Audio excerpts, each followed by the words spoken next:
en la práctica. Hoy vamos a ver 4 temitas.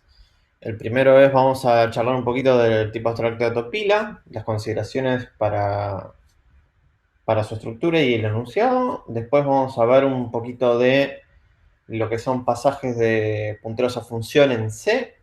Después ese les va a hacer un pequeño repaso de estructuras enlazadas. Y por último también vamos a tener un repaso de la estructura cola y las posibles implementaciones. Entonces, dicho eso, vamos a empezar compartiendo la pantalla.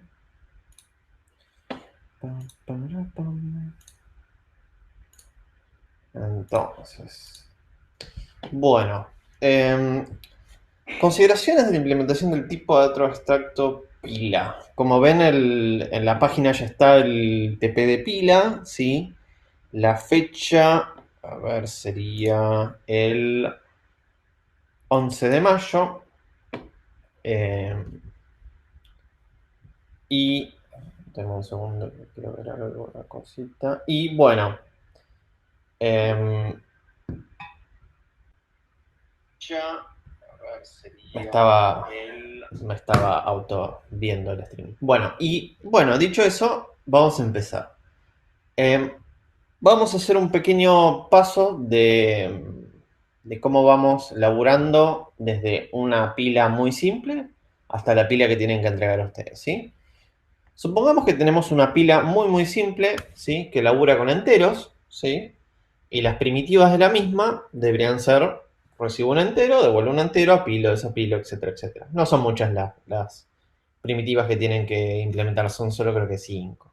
Las más importantes son apilar y desapilar, ¿no? Obviamente. Entonces, asumamos que tenemos una pila, ¿sí? Una primitiva, vamos a poner mi puntero mágico. Tenemos una primitiva que se llama pila pilar, que recibe una pila y que recibe el valor a apilar, que es de tipo entero, ¿sí? Y devuelve un booleano. El booleano siempre va a ser si true, si logró exitosamente apilar el elemento, o false, si hubo algún problema cualquiera sea para realizar la apilación, si existe ese verbo. Al mismo tiempo tenemos otra primitiva que se llama pila desapilar, que solo recibe la pila porque no necesita nada más, y que va a devolver un entero, ¿sí? Estas son las dos primitivas más importantes que tenemos que mirar en este momento. Y nos vamos a ir un poquito del lado de Alan y vamos a pensar qué tendría que usar para almacenar internamente los valores que le van pasando al momento de apilar y los valores que va devolviendo a la hora de desapilar. La lógica exactamente no me interesa tratar de empezar a entender qué tendría que usar para almacenar los valores. Después, cómo lo maneja es otro tema. Ponemos la línea imaginaria de Chuck Norris y entramos en el universo de Alan y entonces nos ponemos a pensar, bueno, si yo recibo un valor que es de tipo entero y devuelvo enteros, entonces lo que me convendría es tener una estrucpila que en alguno de sus miembros tenga un arreglo, tenga un arreglo de enteros. Entonces pongamos un miembro que se llame datos, que sea un arreglo de enteros, ¿sí? Hasta ahí. No, y después hay otros miembros que no me interesan en este momento, ¿sí? De ahí los 3 puntitos. Bien, entonces ahora tenemos nuestra primer pila imaginaria, todavía no hay nada, la lógica no me interesa en este momento. Recuerden, lo que me interesa es cómo vamos a almacenar los valores, ¿sí? ¿Qué estructura? Y entonces ahora tenemos una pila que recibe y devuelve enteros y usa un arreglo que se llama datos internamente en el mundo de Alan para almacenar esos datos. Siguiendo un poquito la evolución de la pila, decimos, ok, vamos a, en vez de tener un entero como valor de entrada y un entero como valor de salida a la hora de desapilar, laburémoslo y pensémoslo a un puntero entero. Entonces, tratemos de guardar un puntero en entero. Entonces, ¿cómo serían las primitivas de guardar un puntero en entero? Bueno, pila pilar debería, en vez de recibir un entero solamente, recibir un int asterisco. Hasta ahí no hay nada raro. Y, por supuesto, el desapilar va a tener que devolver un int asterisco, si no hay un engaño pichanga en algún lado, ¿sí? Entonces, acabamos de agregarle la capacidad de recibir y devolver un int asterisco, o un entero, un puntero, un entero. Nos vamos de vuelta a la línea divisoria, pasamos el umbral de Chuck Norris y nos metemos en el mundo de Alan. En el mundo de Alan ya no es tan fácil ahora simplemente tener un arreglo de enteros. Ahora yo tengo que tener un arreglo de punteros enteros. ¿Y cómo Joracas hace eso en C, no? Cagamos. Bueno, definimos el struct pila y el miembro que se va a encargar de guardar este arreglo de punteros enteros va a seguir siendo datos y va a tener una pequeña variación a la anterior en el caso de, en el aspecto de que va a tener ahora dos asteriscos. ¿Por qué va a tener dos asteriscos? Porque primero va a tener el primer asterisco, bueno, no sé cuál es cuál, pero supongamos, el primer asterisco que va a ser el que indica que es un arreglo de enteros y el segundo que indica que es un arreglo de punteros enteros, ¿sí? Algo así, se podría resumir así. Entonces usamos int asterisco asterisco, dos asteriscos. Y no me interesan los otros miembros por ahora y terminamos de definir el struct. Y Alan se pregunta, ¿no? Che, pero por ahora yo solo definí una pila que recibe un entero y devolvió un entero. Una pila un poquito más elaborada que recibe un puntero, un entero y devolvió un puntero, un entero. Pero si yo el día de mañana quiero recibir y devolver un float, o recibir devolver un long, o recibir y devolver incluso una estructura, ¿sí? Cualquier estructura, debería tener una forma más genérica de elaborar con lo que quiero guardar y devolver, ¿no? Y ahí empieza las palabras mágicas en C de punteros genéricos, ¿no? Y ya como lo vimos en las anteriores clases, cuando elaboramos con punteros genéricos, ¿qué hacemos? Nuestro amigo voy asterisco. Entonces, redefinamos de vuelta, por tercera vez, nuestras primitivas de la pila. ¿Qué va a recibir ahora? Bueno, quiero que reciba un void asterisco, ¿sí? Entonces ahora valor va a ser un void asterisco. ¿Qué va a devolver? Bueno, va a devolver un void asterisco. Y pasamos el umbral de check no de vuelta. ¿Y qué va a usar nuestro struct pila ahora para guardar estos void asteriscos que se reciben y se devuelven, ¿no? Bueno, si retomamos la anterior iteración donde yo tenía un entero, un puntero, un entero y usaba int asterisco asterisco, lo que se me ocurre ahora es que podríamos usar un void asterisco asterisco para indicar que tenemos un arreglo de void asterisco, ¿sí? Un arreglo de punteros genéricos, se podría decir. ¿Hasta ahora una pregunta, Fío? No, por ahora no. Por ahora no. Bueno, perfecto.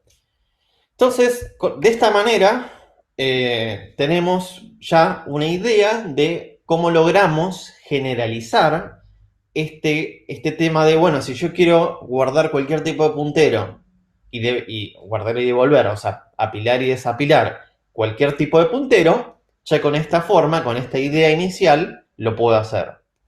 ¿Por qué no lo puedo hacer con un tipo sin el puntero? Porque acuérdense que cada tipo tiene su tamaño específico, ¿no? Su tamaño es variable. Ahora, ¿cuánto ocupaba memoria un puntero? Y ocupaba lo mismo siempre, ¿sí? Entonces, lo bueno que tiene de usar esta manera es que yo ahora voy a hacer un size-off de void asterisco cuando cree cuando instancie en una cierta cantidad, no me importa ahora cuál, instancie mi arreglo para guardar todos los datos, le voy a simplemente pedir a C un tamaño en void asterisco, se me va a entender, se me va a dejar guardar cualquier tipo de puntero y todo va a compilar y todo va a correr muy bien. Si tuviese otra forma, si no usase punteros, no podría hacer esto. Bueno, entonces, dicho eso, vamos a sugerirles la estructura que les recomendamos usar para la pila. Y es la siguiente. Como ya mencioné anteriormente, tenemos el void asterisco asterisco para guardar nuestros conjuntos de void asterisco, ¿sí? Voy a sacar esto así no molesta. Y por el otro lado tenemos otros dos miembros, que uno es la cantidad, ¿sí? Que es la cantidad de elementos que se apilaron hasta el momento. Si yo apilar dos veces tengo cantidad igual a 2, ¿sí? Si yo no apilé nada en una pila nueva, tengo cantidad igual a 0, ¿sí? Y por el otro lado tengo capacidad, ¿sí? Que es la capacidad de la pila. Vamos a ver más en detalle cómo trabajamos con cantidad y capacidad, ¿sí? Para tratar de entender cuándo usarla, cómo usarla. Que ya Martín lo dio un poquitito, pero vamos a hacer un recap de lo anterior. Si yo agrego un elemento, si yo hago pila a pilar, ¿sí? Lo que va a pasar, ¿sí? Voy a leer. Si se agregaría en la posición, se agregaría, cuando yo hago pila a pilar, se agregaría en la posición cantidad, ¿sí? El elemento a guardar. Si yo acá a mi derecha, miren, tengo una pila instanciada, ¿sí? Con dos elementos, entonces cantidad va a ser igual a 2.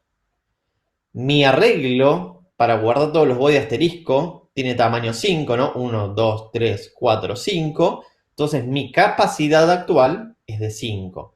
Acuérdense que estamos haciendo un body asterisco asterisco, ¿sí? Tenemos un arreglo, por así decirlo, arreglo para guardar body asteriscos de memoria continua, ¿sí? Conseguida con malloc, hasta el momento nada raro, ¿sí? Y vamos guardando como ya Martín me parece que lo explicó en la teórica, vamos guardando en la lista los elementos, ¿sí? Ay, perdón, vamos guardando en la pila los elementos. Entonces, si la pila está vacía y apilo, se agrega A, se pila de vuelta, se agrega B y así sucesivamente. Entonces, y este pedacito de código es lo que van a tener, por supuesto, en su implementación interna, pero esta línea encapsula el concepto de que en nuestro arreglo de datos, de voy asterisco asterisco, vamos a guardar en la posición cantidad el nuevo elemento que queremos apilar. Luego de apilar este elemento, o apilar entre comillas, porque sabemos que internamente estamos asignando un valor a un arreglo, ¿no? Pero bueno, desde afuera no se ve eso. Entonces, cuando asignamos en esta posición, que es la posición cantidad, el elemento que queremos apilar, luego de eso lo que vamos a hacer es aumentar en 1 cantidad porque justamente tenemos un nuevo elemento, ¿sí? Si agregaremos un nuevo elemento, por ejemplo C va y iríamos acá, elemento sería igual a C, ¿sí? Cantidad sería igual a 2, entonces vamos acá, al vectorcito tenemos 0, 1, 2. Acá se guardaría el elemento C. Espero que todos vean el puntero. Yo creo que lo pueden ver. Acá se guardaría el elemento C. Y cantidad quedaría en 3. ¿Sí? ¿Por qué? ¿Por cuándo? Porque cuando venga el siguiente elemento va a pasar que tengamos 0, 1, 2, 3. ¿Sí?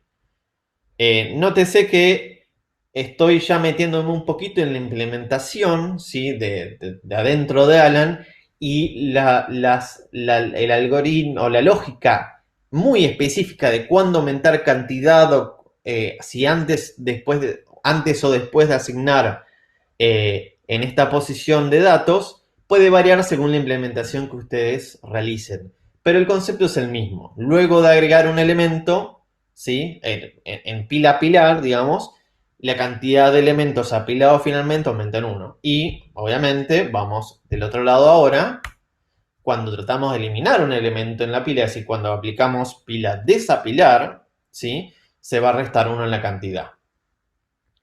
Y les sugerimos que no hagan nada más que eso. Es decir, si tenemos una pila que tiene dos elementos, una capacidad igual a 4, ¿sí? Tenemos estos dos elementos acá, desapilamos, entonces cambiamos el valor del miembro cantidad a menos menos, ¿sí? Le sacamos 1 y la cantidad queda en 1, la capacidad sigue en 4 y el elemento no lo tocamos. ¿Por qué no lo tocamos? Porque después cuando lo agreguemos nuevamente, cuando apilemos otro elemento, lo que quieras, o lo que queramos, simplemente vamos a pisar el valor y listo. No hace falta hacer nada raro con eso. Porque ya en nuestro estado se refleja con la cantidad, ¿sí? Así que no se compliquen la vida tratando de hacer, uy, ¿ahora qué hago con B? ¿Lo pongo en null? Sí, lo pueden poner en null a la posición para dejarlo, si quieren, más bonito. No creo que cambie mucho. Pero no tienen que hacer nada raro, no tienen que liberar memoria porque recuerden que estamos en el arreglo, ¿sí? Que lo instanciamos una vez.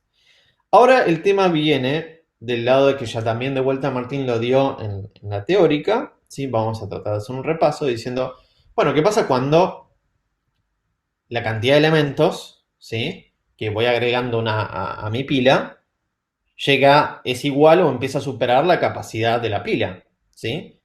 Entonces, ¿qué hacemos? ¿Sí? ¿Qué hace Alan? Porque toda esta lógica de qué pasa con la cantidad y la capacidad, el mundo de la perspectiva de Bárbara no lo ve, ¿sí? Esto estamos dentro del lado de Alan. Entonces, Jorge. sí, Acá nos hacen una pregunta que creo que está bueno a ver, responderla ahora. ¿Cuál sería la capacidad inicial, una buena capacidad inicial? Nos muy pregunta buena Frank. pregunta. Depende. Sugeriría no ponerla en cero, ¿sí? Pero también, si lo miramos desde los anteojitos de la cátedra, ¿no? La capacidad es una constante, ¿sí? Y lo vamos a ver justo en la siguiente diapo. Si tenemos que trabajar con la capacidad de alguna manera, no importa mucho la capacidad inicial que pongamos porque a los ojos del orden computacional de la cátedra no nos cambia mucho. Em, por el otro lado también, a fines prácticos, no conviene excedernos con una capacidad inicial muy muy grande porque vamos a ocupar mucha memoria al Pepe y no va a servir para nada y nunca, y no va a servir para nada. Eh, voy a poner un asterisquito y en la última diapositiva voy a hacer un comentario sobre esto que me parece interesante y voy a tratar de acordármelo. Y si no me haces acordar, Rocío, sobre Dale, la y capa. te hago una pregunta más que nos pregunta Nicolás. ¿Deberíamos devolver B por más que no lo borremos? Si vemos, voy a volver un poquito las diapos para atrás, ¿sí? Si vemos la definición de pila de la firma, de la primitiva pila desapilar, lo que hace, por ahí no lo expliqué del todo bien, pero bueno, lo que hace este valor que devuelve es justamente el elemento desapilado, ¿sí? Entonces, cuando aplicamos pila desapilar, lo que va a pasar, ahora me voy a mover un poquito para adelante en las diapos, lo que va a pasar es que supongamos que tenemos este caso, que teníamos dos elementos, se aplica pila desapilar, lo que se va a devolver en ese void asterisco es el puntero, o el valor B, ¿sí?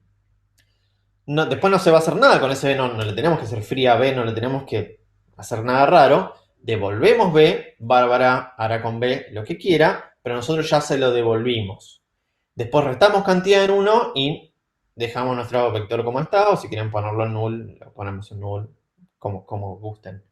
Pero lo importante es que pila al desapilar, como elemento de return que tiene, es el puntero del elemento que justamente estamos desapilando. Es el void asterisco, ¿sí? Espero que se haya entendido. Fío, ¿qué opinas? Sí, sí, yo creo que sí. Por ahora no hay más preguntas. Buenísimo. Bueno, entonces vayamos a la siguiente diapo. Si no se entendió, por favor, pregunten de vuelta. Está todo bien. No le veo las caras, no entiendo si están en un ataque de pánico o no, así que la única forma que tendremos de ver si entendieron o no es con las preguntas. Así que pregunten, no hay problema. A Yo ver, tengo. acá Nicolás preguntó de nuevo. Dice, pero al devolver un puntero en vez del elemento, si después lo pisamos, ese valor se pierde. ¿No sería mejor devolver el valor directamente?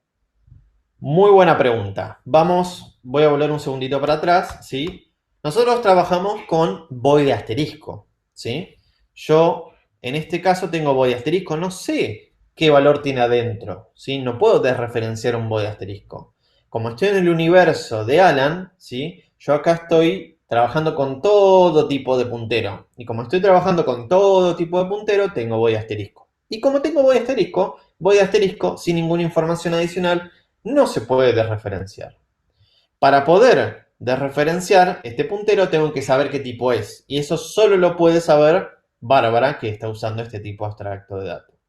Si Bárbara guarda un int asterisco, luego de este pila desapilar, lo más probable es que se le asigne a un int asterisco, llamémosle una variable auxiliar 1, igual a pila desapilar pila, ¿sí? Vamos, sí, no lo voy a poder ahora, pero acá en esta línea se podría decir, o acá abajo, auxiliar 1 igual a pila desapilar pila, y ahí el auxiliar tendría que ser de tipo, el tipo de que se guardó, por ejemplo, int asterisco.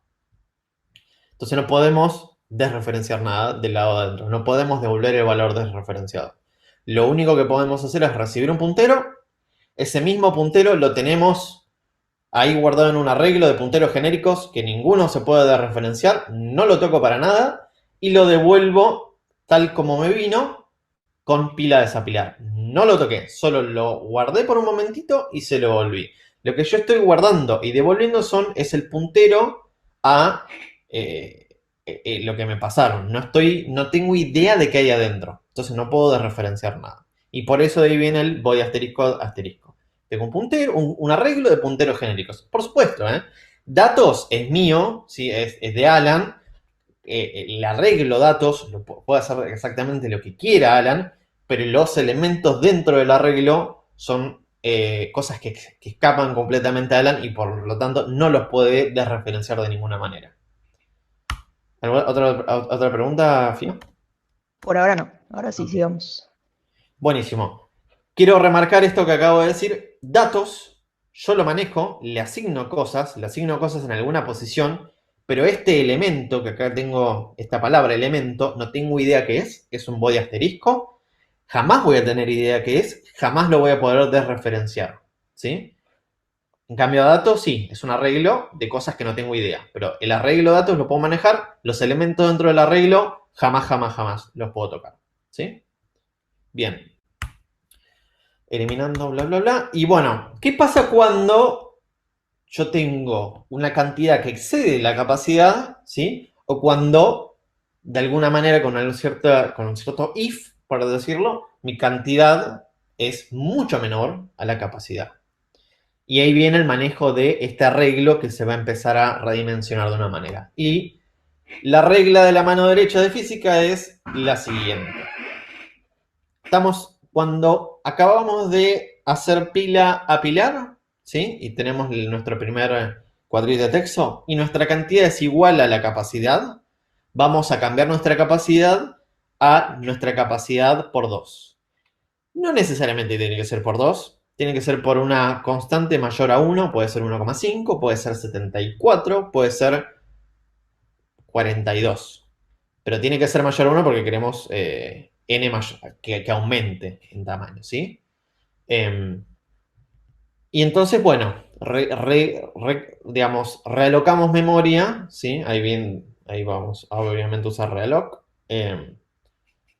Y aumentamos nuestra capacidad. Entonces, acuérdense, cuando aplico pila a pilar y mi capacidad llega a ser igual a mi cantidad, perdón, llega a ser igual a mi capacidad, aumento la capacidad. Es decir, hago crecer a este vectorcito, ¿sí? Si yo apilo 2 veces más acá, supongamos que agrego C y agrego D.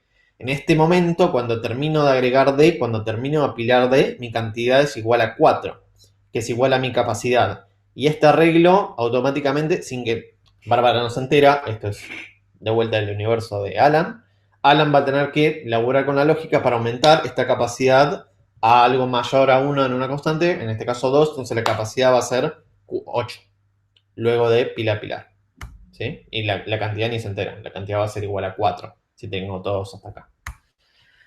Por el otro lado, si yo estoy desapilando y tengo el caso de que la cantidad por 4 es menor a la capacidad, es decir, tengo ya menos del 25% de elementos sobre la capacidad, vamos a reducir a la mitad la capacidad. ¿Por qué? Porque voy a tener capacidad ociosa. Voy a tener un arreglo gigante con respecto a la cantidad de elementos que estoy guardando en el arreglo, ¿sí?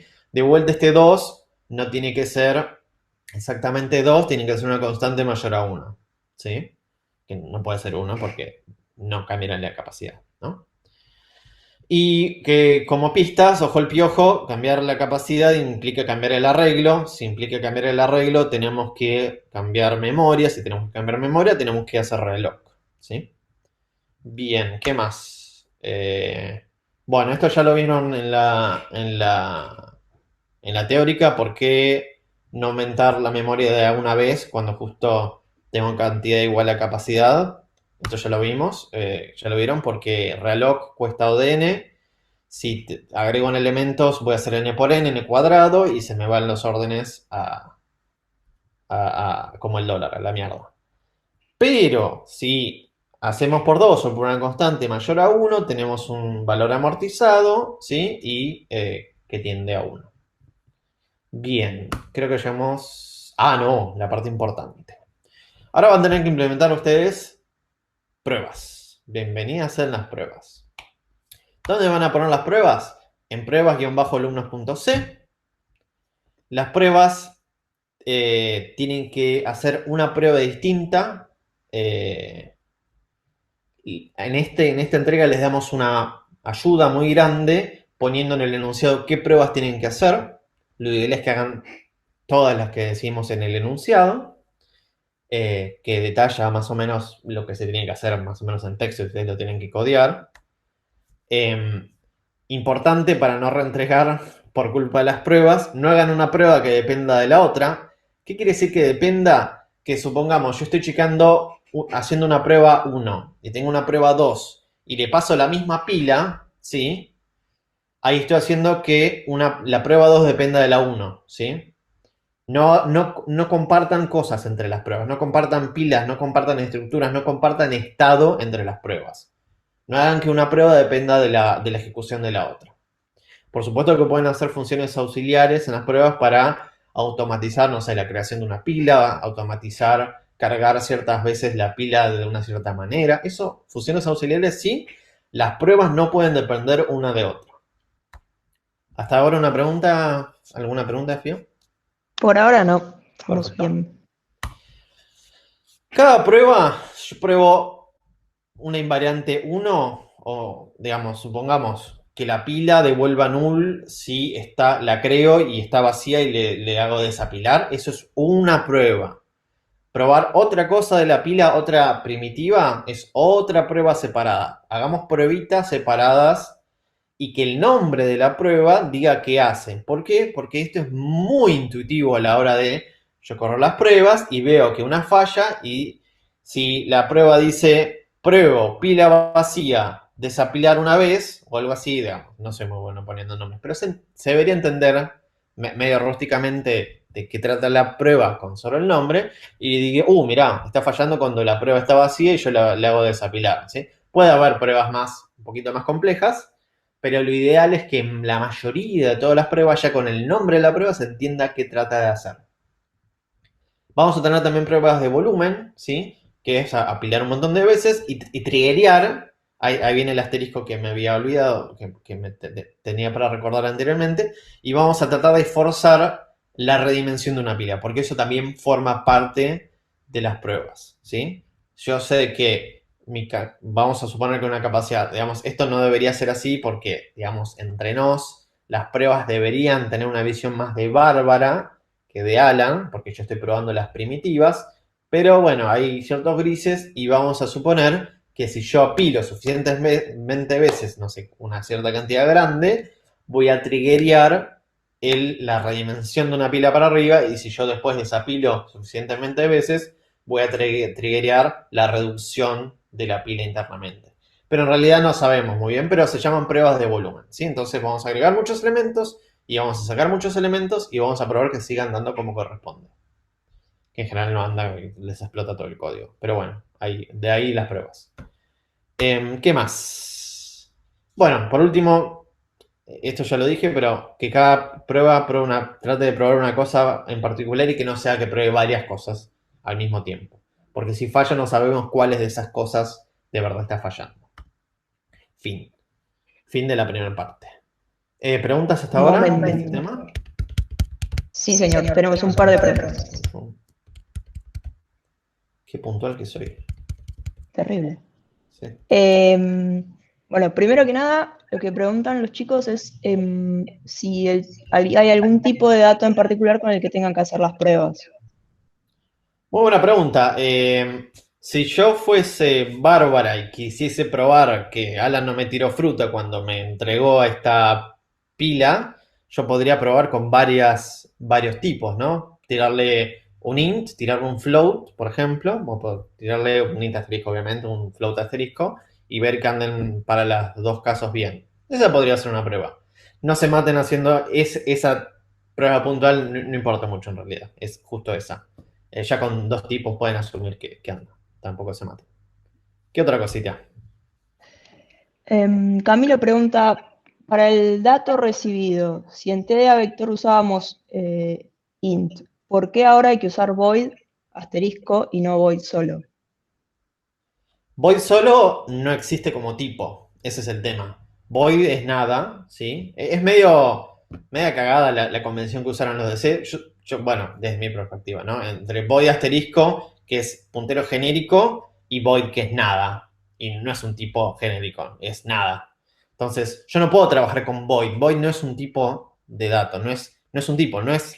El compilador va a la tabla y dice, sí, int pesa tanto, se maneja de esta manera. Char pesa tanto, se maneja de esta manera. Void, no sé qué es void. Void no es un tipo.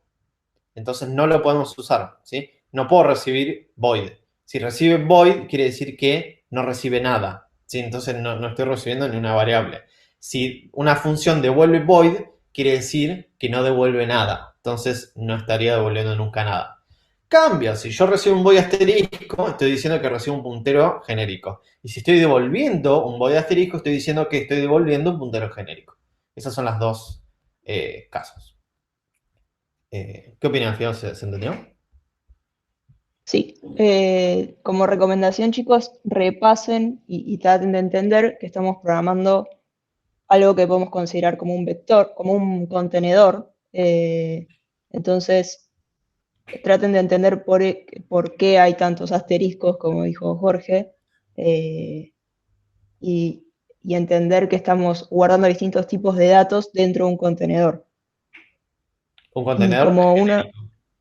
claro, genérico. Y como una pregunta más, asociada a las pruebas, de alguna recomendación para lo que sería el tamaño para la redimensión, o sea, el multiplicador. Si no querés, si querés vivir tranquilo y pasar esta entrega sin complicaciones, hace por dos. O sea, estas diapos están en el thread de la materia o en este video también. Puedes literalmente copiar estos valores y la entrega se consideraría aprobada. No hay problema en esto. Si querés jugar con los coeficientes para ver cuál pasa las pruebas más rápido, sentite libre, pero no es motivo de evaluación eso, para nada en esta entrega. De ninguna manera. Eh, ¿Qué más?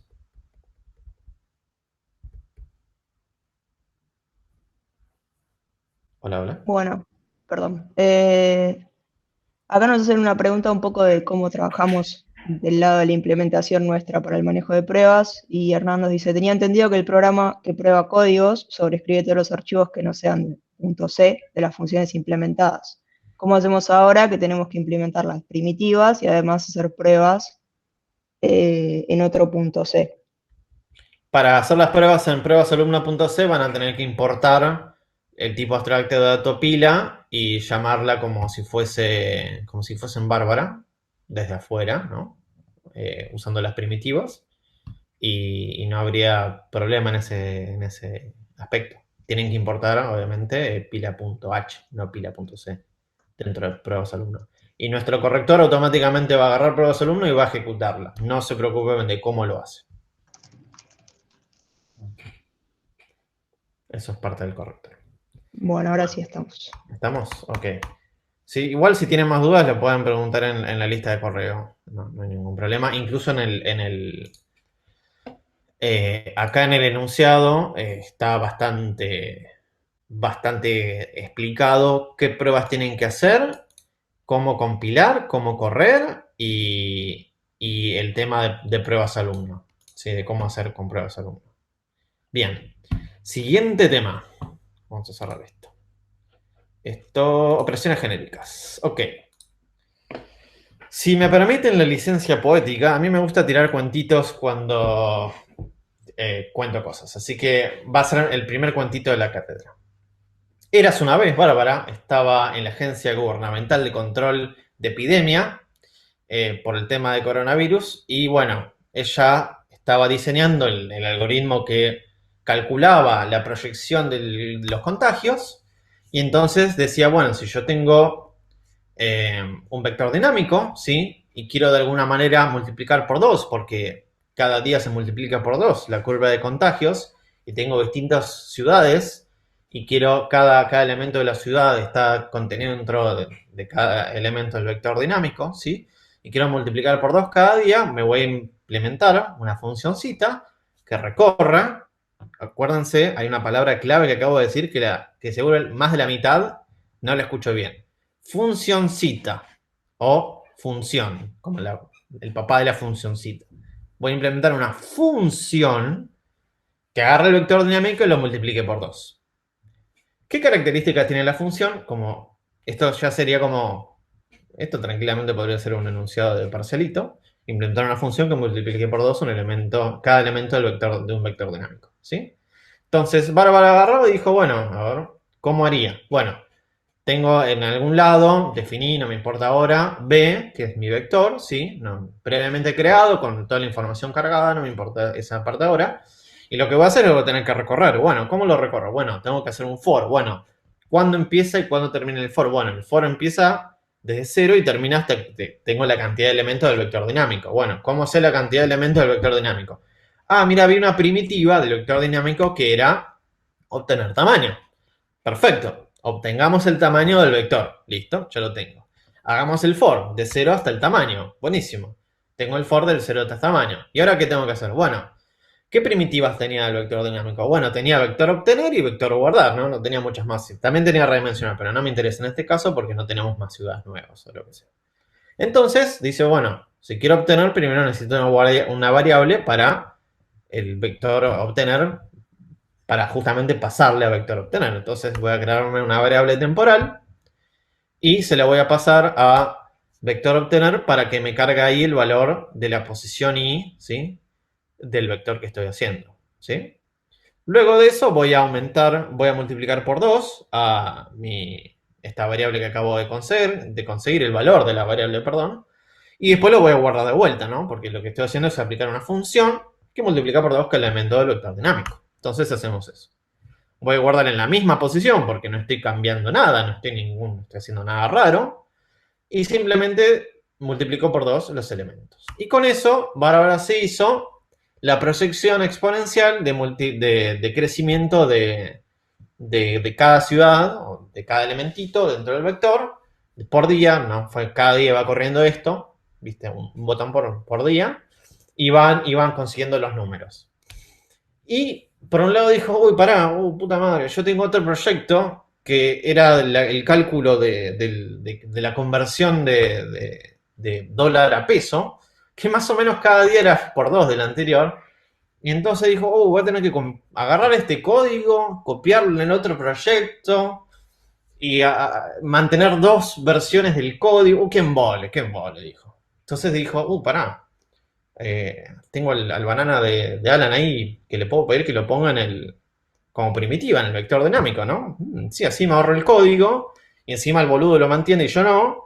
Y listo, genial. Bueno, entonces agarra, marca el interno 104 y dice, che Alan, tengo un trabajo para vos, agarrá este código que te voy a mandar por mail y mételo dentro de tu primitiva del vector dinámico. Alan agarra por el otro lado del teléfono y dice, bueno, vamos a hacer eso, dale. Entonces Alan se pone a implementar lo mismo que le dio, la misma funcionalidad esta que Bárbara le dio, ¿sí? Ahora lo trata de implementar como primitiva. Palabra clave, primitiva. Entonces, ¿qué hace? Bueno, Alan dice, bueno, voy a implementarlo, bla, bla, bla. Entonces, ¿qué hace? Bueno, dice, bueno, primero tengo que definir la firma de mi primitiva. Bueno, vamos a hacer que sea, le voy a llamar vector mul2, que reciba el vector, que no devuelva nada y que acá adentro haga la lógica. ¿Qué lógica es? Bueno, voy a hacer el for y no te saca el código que quiero que vean, que lo puse en púrpura. No sé si es púrpura, violeta, no sé qué color es. Acá estoy accediendo con la flechita a un miembro de este vector, ¿sí? Acá, ¿por qué puedo hacer esto? ¿Por qué puedo acceder al miembro de este tipo abstracto de datos? ¿Por qué puedo acceder al tamaño? Porque estoy dentro del mundo de Alan, estoy implementando una primitiva, ¿sí? Acuérdense el meme de Martín. Si yo veo que les digo, si en el enunciado dice implementen una función y en la segunda línea ven esto, yo veo esto, primero grito, después le grito al vecino y después le agarro y voy a su casa y les corto internet. ¿Por qué? Porque rompieron el encapsulamiento. Si están implementando una función, lo tienen que hacer como hizo Bárbara en la anterior diapo. Si están implementando una primitiva, pueden hacer ahora esto, que es acceder al miembro interno de un tipo abstracto de datos. ¿Sí? ¿Por qué? Porque si el día de mañana yo esto lo cambio, le cambio incluso el nombre, el único que se tiene que enterar de este cambio es Alan. ¿Fío, hay alguna pregunta? Ok, pues, No, por el momento no. ok, perfecto. No, escuché a alguien y no me acuerdo, no sabía si era Joso. No veo no veo las caras. Bien, entonces, hace el for, ¿sí? Desde 0 hasta el tamaño, aumentando en uno cada vez que termine el- la ejecución del bloque. Y entonces lo que hace, bueno, es simplemente agarra cada elemento y lo multiplica por 2. Esto es azúcar sintáctico de multiplicar igual es datos es igual a datos por 2. ¿Sí? Es una forma más canchera de multiplicar por 2 sin escribir tanto código. Y bueno, esa es la primitiva que implementa Alan. Todos felices hasta la siguiente semana. eh, Cuando dicen, los dos se miran y dicen, che, ¿no es un toque específica la primitiva vector multiplicado por 2? Y Bárbara le dice, y sí, mira, porque el dólar se va a la mierda en cualquier momento y yo no sé si por 2 es suficiente, por ahí necesito un por 3. Y Elan dice, ¿y qué? Debería ser una otra primitiva que sea vector multiplicar por 3. Y si el otro día tenés que multiplicar por 4, ¿qué hacemos? Bueno, ahí tenemos hiperinflación, pero eso es otro problema. Entonces deciden que vector multiplicar por 2 es muy específica y tienen que hacer algo, tienen que solucionarlo. Se juntan en las salas de reuniones número 2, en el piso 72, sí, porque es una multinacional, obviamente, en el piso 72, con buena vista, en Puerto Madero, y dicen, bueno, ¿qué hacemos? Bueno, entonces dicen, bueno, hagamos algo un poco más genérico. ¿Qué hacemos? Multipliquemos por un n. Alan dice, che, ¿qué tal si me pasas un argumento que se llame n y yo multiplico todos los elementos del vector por ese n? Paralelo le dice, y sí, mira, para este caso, para estos dos proyectos que estoy teniendo, me sirven. Entonces, bueno, van por ese lado. Entonces implementan la primitiva vector multiplicar por n, que ahora recibe otro argumento adicional que es n, ¿sí? Aparte del vector. No devuelve nada porque es void. Y hace lo mismo que antes, el mismo for, y hace en vez de por igual 2, hace por igual n. Y colorín colorado, esta multiplicación ha terminado. Bueno, entonces dicen, bueno, listo, lo agregamos. Pero el otro día, cuando Argentina entró en cuarentena, Bárbara ve la proyección y dice, pucha, esto me está rompiendo la proyección porque ahora no es exponencial. No tengo un multiplicarlo por n. ¿Qué pasa si lo quiero? Y encima están haciendo testeos, entonces van sacando de una persona, ¿viste? Tengo que empezar a trabajar con más operaciones. Entonces levanta el tubo interno 104, le dice, che, Alan, tenemos un problema. Mis proyecciones ahora no es solamente multiplicar, necesito poder aplicar matemáticamente más operaciones a estas ciudades. Alan dice, listo, juntémonos en el piso 78, con vista al sur, porque quiero ver el Uruguay. Entonces, listo, se juntan ahí, se toman un cafecito en expreso, y entonces empiezan a diseñar una nueva primitiva, todavía más genérica de la que ya están haciendo.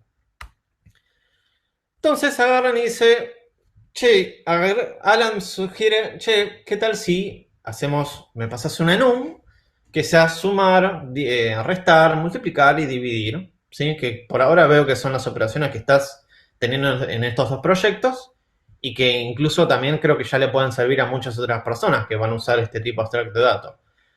Bárbara le dice, sí, sabes que me convence, me convence. Sigamos, dale. Entonces, Alan se pone a implementar la primitiva, que ahora se va a llamar vector arit de aritmética, ¿sí? Y que ahora no solo recibe al n inicial de la anterior primitiva, sino que ahora recibe un enum que se llama operación, ¿sí? Como variable. Y adentro de esta primitiva, lo que va a hacer es, de vuelta, hace el for que anteriormente hacía, pero ahora va a tener varios if para preguntar qué tipo de operación era, ¿sí? Y según el tipo de operación, aplica esa operación a cada uno de los elementos. Y hasta ahí ya pasaron varias semanas, varios coronavirus, varias mega devaluaciones, todo estaba bien, hasta le cayó un nuevo proyecto a Bárbara, que era de lógica generacional, ¿no? Y de cómo crecían las poblaciones, algo parecido a Darwin, ¿no? Y entonces dijo, ¿y ahora qué hago con esto? Ahora yo tengo lógica específica, yo quiero poder meter, no sé, un if adentro, quiero poder hacer algo todavía más genérico que estas 4 operaciones, ¿no? ¿Qué pasa si quiero potenciar? ¿Qué pasa si quiero hacer un montón de otras cosas? Incluso poner un if, si i es mayor a 72, matarlo, porque Darwin, viste, no sé, es la altura de los monos y bueno, se morían todos los que eran más altos que unos 50 de altura. Y ¡paf! Entonces se quedaron todos peticios. ¿Cómo podía ella representar eso, esa lógica, si tenía solo estas 4 operaciones? Entonces, de vuelta, interno 104, le digo, che, mira, me cayó un proyecto del Instituto Darwiniano y me piden que aplique algo todavía incluso más complejo de lo que veníamos haciendo. Alan le dice, listo, perfecto, mismo piso. Bárbara le dice, sí, sí, mismo cafecito, sí, sí, cortado 2 de azúcar, sí, perfecto. Entonces, se juntan en el piso 78 con vista ahora al norte porque la sala sur estaba reservada. ¿Y qué van a hacer? Empiezan a tratar de listar la situación que tenían. Entonces, por un lado, Bárbara tenía necesidades específicas, tenía varios proyectos, ¿sí? Y quiere aplicar una operación ya no limitada a lo que Alan puede hacer, porque Alan no puede estar, no es capaz de predecir todos los proyectos que ella va a tener. Y ella tampoco le puede decir a Alan, sabes que veo el futuro y dentro de unos meses me va a caer otro proyecto que va a ser de multiplicación, no sé, cuántica, no sé, y tenés que aplicar estas operaciones. No, eso ya no servía, se dieron cuenta que ese approach de ir iterando no servía, necesitaban algo todavía más específico que le permitiera a Bárbara poder seguir trabajando sin tener que levantar el interno 104 cada vez que le caía un proyecto nuevo, ¿sí? Y Bárbara obviamente no puede acceder al tipo abstracto de datos, entonces tiene que seguir usando primitivas públicas, ¿sí? Y también quiere escribir menos código porque no puede. O sea, todo esto viene del lado que ella tiene varios proyectos y no quiere duplicar el código por cada proyecto. Incluso ya sabe que hay otros usuarios que también se beneficiarían con esto, ¿no? Entonces, por tercero, sabemos que Alan puede recorrer adentro internamente el arreglo, ¿sí? Porque es parte de la estructura. Y que podría tranquilamente aplicar cualquier operación, llamémosla op, y todo este recorrido de aplicación es lo que ya vimos viendo, ¿no? Es de for y nada más.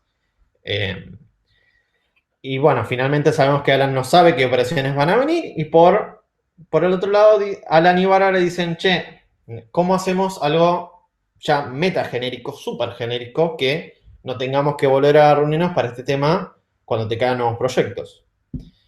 Y entonces empiezan a pensarlo y dicen, bueno, ¿qué interfaz, qué contrato vamos a usar? Entonces deciden encapsular, por decirlo, la operación, ¿sí? Alan dice, bueno, yo ahora voy a tratar de recibir algo que se llama vector op, que no tengo idea qué es, y se lo voy a aplicar a cada elemento del vector, ¿sí? No tengo idea qué es, no tengo idea. Pero yo sé que tengo un vector, lo sé recorrer, sé acceder a cada elemento y sé aplicarle. Y si me pasas algo, no sé, una cosa, yo lo aplico por cada elemento y mi promesa es que te lo voy a aplicar por cada elemento. Entonces, empiezan a pensar, ¿sí? Y queda definida una nueva primitiva que se llama vector aplicar. ¿Qué recibe? Por un lado recibe el vector, obviamente, y por el otro lado recibe esta cosa que se llama vector op, ¿sí? Y que lo que va a hacer es ir recorriendo lo anterior, como ya lo siempre fue recorriendo, y lo que va a hacer es, va a guardar en datos ¿sí? Lo que resulte de la operación, que no tengo idea, que no sabemos todavía qué es, del valor i en esa posición, ¿sí? Entonces, podemos empezar a intuir que OP, este vector OP, funciona como una función, ¿sí? Una función que recibe algo y devuelve algo. Y entonces llegaron, sí, ¿sabes qué? Sí, tenemos que hacer algo así, que tengamos una función que reciba algo, devuelva algo, y yo te lo aplico. Alan le dice a Bárbara, che, vos pasame una función que reciba algo, devuelva algo, y yo te prometo que lo aplico dentro del vector. A Bárbara le convence esa solución porque ella puede implementar cualquier tipo de función y queda así definido el contrato. Entonces, fueron al código C y dijeron, bueno, ¿cómo hacemos esto? ¿Cómo definimos esta función que me estás pasando y cómo yo logro en código C compilar estas cosas? Entonces se fijan en C y dicen, che, ¿sabes qué? Se pueden pasar funciones como argumentos. ¿Qué es eso? Se miran los dos, tipo, ¿qué? Sí, mirá. Vos haces, leyeron en Wikipedia y vos definís una función, ¿sí? Que en este caso recibe un entero, devuelve un entero y multiplica por 2 en el elemento, ¿sí? Y se la voy a pasar a la primitiva anterior, ¿sí? Así nomás. Y funcionan C aparentemente. Los dos se miraron y dijeron, ¿sabes qué? Me sirve porque yo en esta función puedo definir cualquiera. En vez de por 17 puedo hacer if menor a 17 matar, else vivir y después multiplicar por 2 esa persona que vive porque ahora está más feliz. O sea, puede aplicar cualquier tipo de lógica acá adentro, ¿sí? Pasársela a esta primitiva vector aplicar y se va a aplicar por cada elemento. Entonces, ¿qué convención? Vamos a hacer un resumen. ¿Qué convención tuvieron? Bueno, Alan promete exponer como primitiva una primitiva que recibe dos cosas, el vector y la función aplicar por cada elemento. Y Bárbara le dice, yo te voy a pasar una función que va a trabajar por elemento, ¿sí? Un elemento a la vez, ¿sí? Y voy a devolver el mismo tipo que recibo. En este caso va a ser el entero, recibo un entero, devuelvo un entero. Y como en este caso sabemos que el vector labura solamente con enteros, sabemos que todas las funciones que va a tener que hacer Bárbara va a ser que reciba un entero y devuelva un entero. Entonces dijeron, che, esto en C seguro que hay algo para especificar que acá en esta variable que recibe, en esta variable que recibe vector aplicar, especificar qué tipo de función recibe, es decir, qué devuelve y qué recibe la función. Y sí, seguro, se fueron de vuelta a Wikipedia en C y descubrieron que había una forma de especificar eso. ¿Cuál es? La siguiente.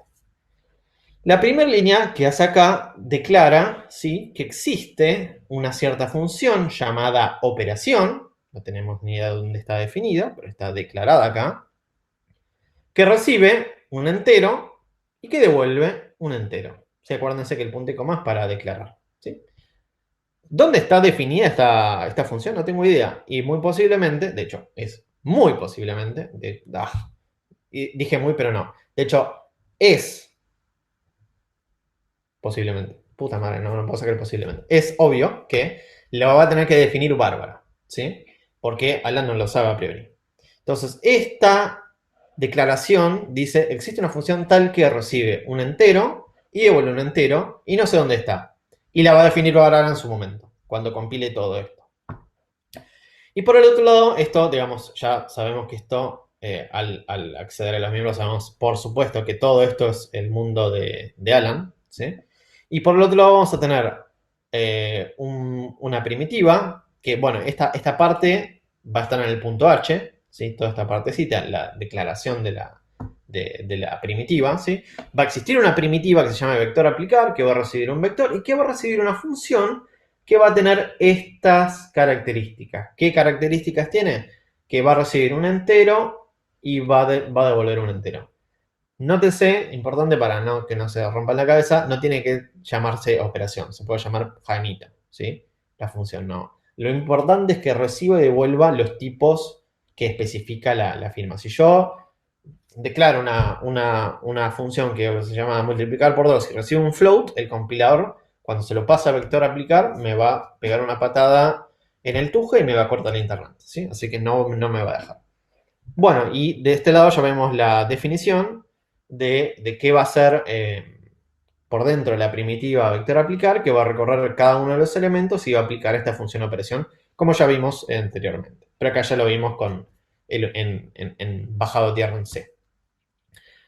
Por último tenemos azúcar sintáctico de vuelta, porque C y te permite hacer un par de ayudas. Que lo que puede hacer es, la opción que ya vimos recién era de declarar esta operación acá, esta puntero función, porque son punteros a funciones, por eso acá está el asterisquito, que recibe y devuelve un entero, ¿sí? Pero también le podemos aplicar un azúcar sintáctico y decir, bueno, esta función que recibe un entero y que devuelve un entero, ahora con typedef la voy a llamar vector opt. Entonces, en vez de estar escribiendo todo esto de acá arriba, cada vez que digo que voy a recibir una función que tiene la forma que recibe un entero y devuelve un entero, yo simplemente voy a usar esta frasecita, ¿sí? Entonces puedo declarar vector aplicar de esta manera, diciendo, bueno, yo recibo un vector opt, ¿sí? Que en realidad detrás de escena sabemos que es un typedef, que es de esta firma de función. Y colorín colorado, punteros o funciones han aplicado. ¿Alguna pregunta? Por ahora no. ¿No? Bueno, dejamos un minutito para ver si alguno tiene alguna pregunta de esto. Díganme si fue muy rápido o no. Es un poquito choqueante esto de poder pasar como parámetros, como argumentos, un puntero función o una función, pero esta es la forma que tiene C. Y mientras respeten la firma de la función, que es decir, que reciba y devuelva lo que espera la primitiva, va a andar todo perfecto. Y esto también lo pueden aplicar, de hecho, a cualquier tipo de abstracto de datos que vamos a ver en la materia. Pero bueno, no se lo sabemos aplicar en todos porque si no se matan. Bueno. Acá Nicolás hace Sí. una pregunta. Digamos, ¿por qué usamos la palabra operación? Quizás se perdió un poco en el cuento. La palabra operación es como una variable sospecho que la pregunta será acá, ¿no? Sí, Fío, ¿sí? Ok. sí, sí, sí. Acá yo puedo poner lo que quiera, no hace falta poner un nombre específico. Puse operación porque es una operación que se aplica a cada elemento. Si yo cambio esto y pongo operación con Z, también es válido, no cambia. Es para hacer entender a la firma, para que quede más clara la firma. Si yo te muestro esta firma en el punto H y vos mirás y decís, operación, y que recibe un int elemento y vuelve un int elemento, vos, el código es autoexplicativo y puedes entender que es una operación que se aplica a cada elemento. Un poquito tirado los pelos, pero bueno, sería esa la lógica, ¿no? Nada más, ¿le podemos poner Jaimito? Le podemos poner Jaimito. Al compilador no le importa esto, realmente. Le podemos poner cualquier nombre. Y de hecho, las funciones que le pasemos se pueden llamar como se nos cante, mientras que responda a la firma esta que recibe un entero y devuelve un entero. ¿Alguna otra pregunta? Sí. Nicolás hace como un poco más detallada la pregunta. Dice, la pregunta es ¿por qué pone operación cuando llama la función en la última diapositiva, que es la que está mostrando ahora, después de vector op-t? Ok, esto es, si queremos ser, es lo mismo que por qué acá pongo B, ¿no? Y podría poner vector o podría poner Pepito. La verdad no hace diferencia, le podría poner acá como se me cante, por ahí justo, sí, le podría poner exactamente como se me canta ahí, puedo poner Juan y listo, y no va a cambiar absolutamente nada en el compilador y en la forma de ejecutar las cosas. No necesariamente tiene que hacer operación, pero queda más claro y legible si se pone operación porque es una operación aplicada. Nada más. Creo que terminé. Ese, te paso la batuta.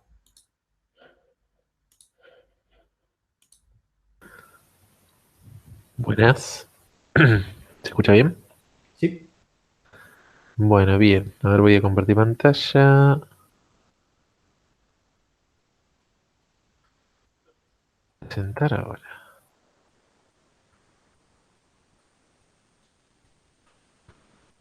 ¿Qué magia es esta?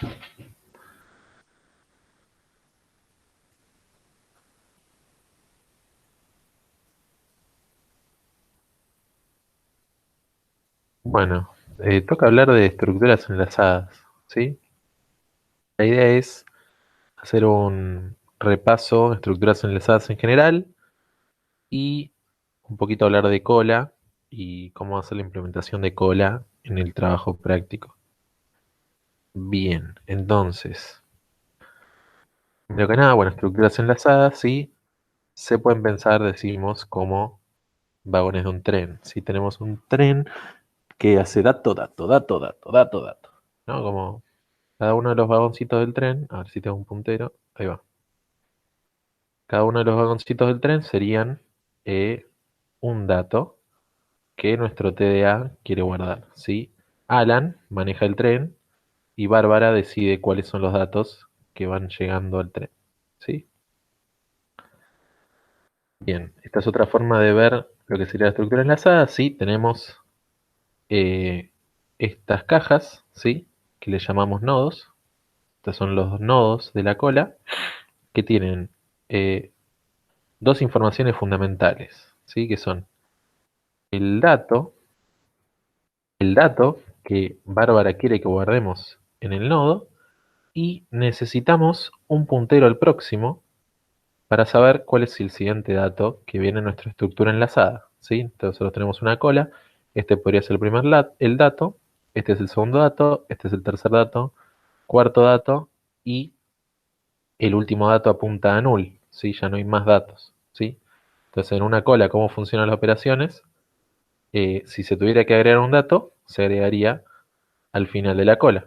El próximo de este último vagón, de este último nodo, apuntaría al nuevo dato, al nuevo nodo que se agrega, ¿sí? Que tiene el dato que ahora quiere agregar, y su próximo sería null.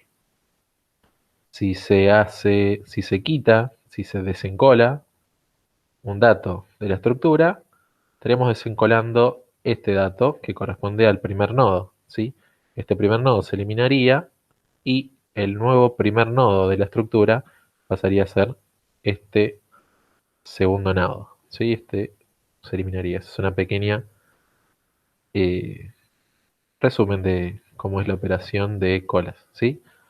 Y estaría bueno que, si quieren, vayan mandando ya todas las consultas que les haya quedado de lo que fue ver la práctica con Martín y ir pensándolo, eso fueron pensando en colas, y mandar todas las consultas que tengan ya para que las podamos ir tomando durante estos 17 minutos de clase que nos quedan, ¿sí?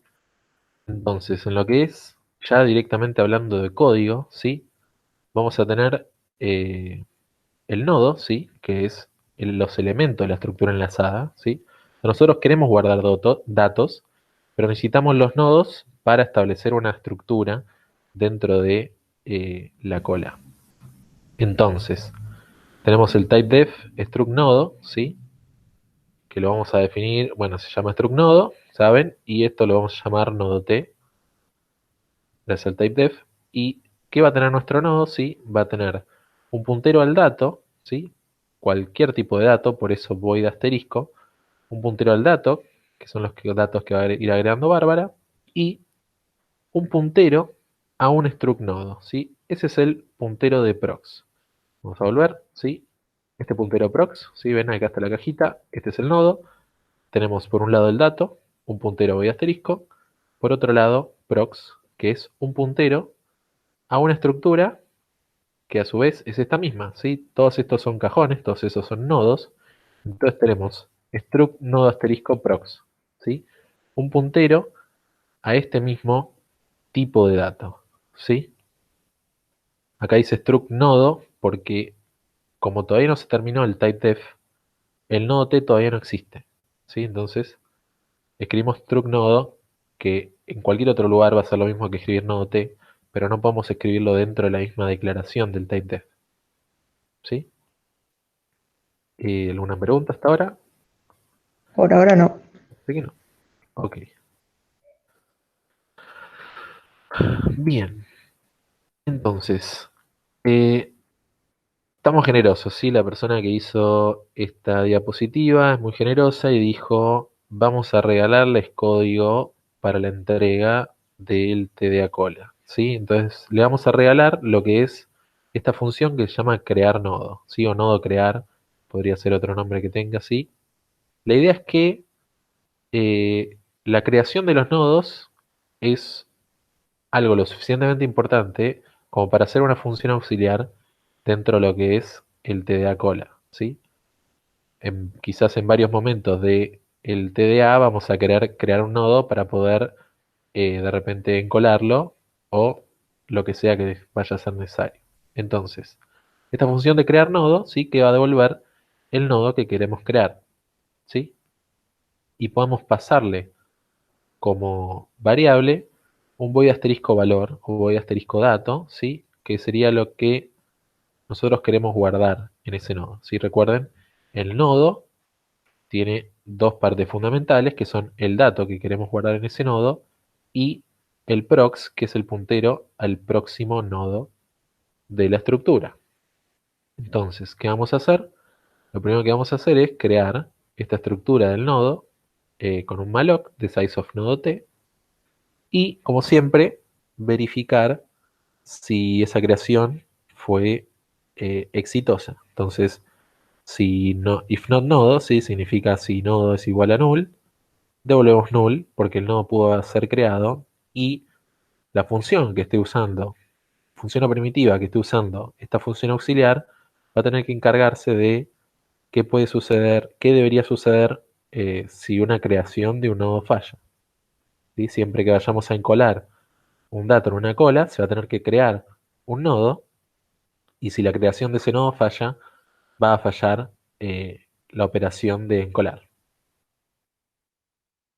Bien, tras de eso podemos asignar lo que es el valor al dato, ¿sí? De nuevo, valor es un puntero opaco, es un void asterisco, nodo dato va a ser un void asterisco, y el nodo prox, como dentro de esta función no sabemos cuál debería ser el próximo de este nodo en particular, le vamos a asignar a null, ¿sí? Si este nodo que estamos creando, lo estamos creando para encolar, sabemos que el próximo dato necesariamente es null. Entonces, ya le ponemos nodo próximo igual a null, y si una función quisiera crear un nodo para colocarlo en otro lugar de la cola, cosa que dentro de una cola no tiene sentido, pero supongamos, esa función eh, primitiva va a poder modificar el valor de nodo prox de ser necesario, ¿sí? Siempre estamos hablando del campo dentro de lo que es el TDA, ¿sí? Está Alan programando, Alan decide, bueno, Alan soy yo y soy yo también el que escribió crear nodo, y yo decido, bueno, hacer esta función auxiliar de crear nodo y a su vez usarla para crear un nodo para encolar, ¿sí? O lo que sea, y si de repente quisiera cambiar el valor de nodo prox, puedo hacerlo. Siguiente diapositiva. Bueno, vamos a hablar un poco de TDA cola, ¿sí? La idea es separar este segmento en dos partes. eh, una parte de lo que es estas diapositivas y otra parte un poco más visual, ¿sí? Voy a intentar usar lo que sería una pizarra virtual, a ver cómo nos funciona esa metodología, ¿sí? Pasar rápido estas diapositivas para encarar rápidamente lo que sería la parte de pizarra virtual y empezar a hablar un poco de conceptos de cola de una forma más visual, ¿sí? Más interactiva. Ese te freno antes de que Sí, sigamos con una consulta. Juan Manuel pregunta, ¿cómo se modifica el nodo anterior para que apunte a este nuevo nodo? perfecto. Bueno, voy a pausar esa pregunta para que lo veamos de forma interactiva, si te parece, Juan Manuel. Vamos a ver en unos minutos. Bien, te da cola, sí. Vamos a pensar el te da cola como una cola de supermercado. Sí, tenemos los datos, serían las personas. Están muy cerca esas personas. Están, a ver, ahí está, sí, un poquito de distancia. Y ahora es obligatorio el uso de barbijos. Ahí va. Ok, entonces tenemos las personas, sí. Podemos decir el primero de la cola, el siguiente de la cola, siguiente de la cola, siguiente de la cola y último, ¿sí? Este sería el último dato que apuntaría a null en el último caso.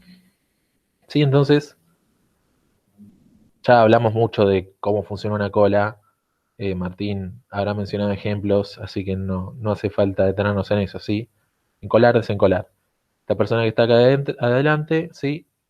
Próximamente va a ser atendida y si alguien quisiera agregarse a la cola, va a encolarse por este lado, ¿sí?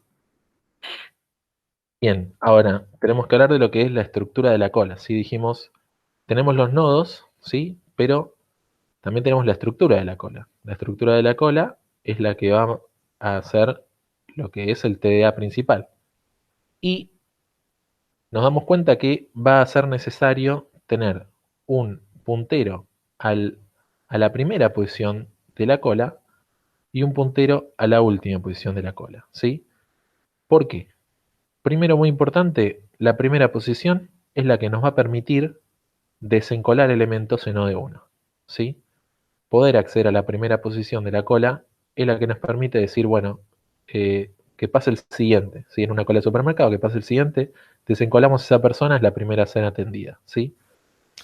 Y necesitamos un puntero al último de la cola para poder en O de 1 encolar a una persona, si una persona puede agregarse a la fila. Típicamente es, che, vos sos el último de la fila, sí, sí, yo soy el último. Ah, entonces me encolo detrás de ti, ¿sí? A 1 o 2 metros de distancia, obviamente. Perfecto. Aquí es donde están las primitivas, ¿sí?